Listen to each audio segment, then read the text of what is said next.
Hello guys, pandiko ako. Request ng ating star sender na si Ma'am Donna Elmido. Ito yung first step natin.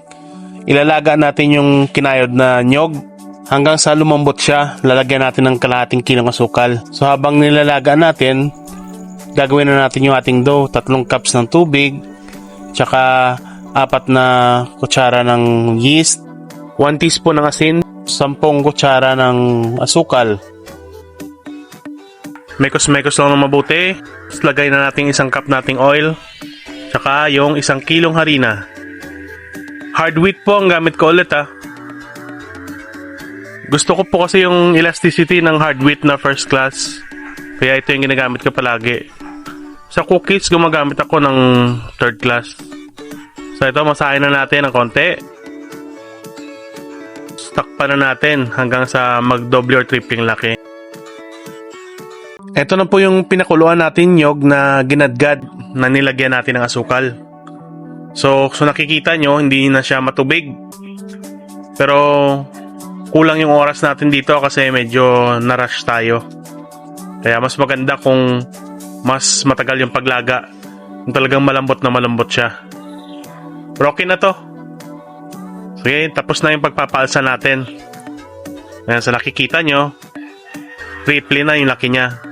So i-punch natin, tapos masahin natin. So 1 kilo po nakakagawa ako ng 60 piraso. So sa mga master dyan na nakukuntian, ayoko pong gumawa ng mga tinapay na tig-1 subo na parang kulangot lang kalaki.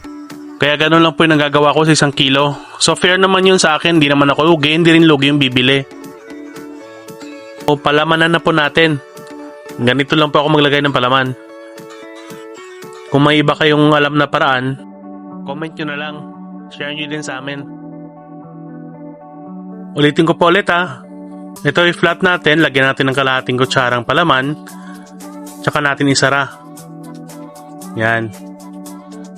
Same procedure lang po hanggang sa mapalamanan na natin ng lahat. Matapos nating paasahin ng 15 minutes, salang natin sa oven. Lutuin natin ng 20 to 25 minutes sa medium heat. Makaraan po yung ilang sandali, luto na natin tinapay.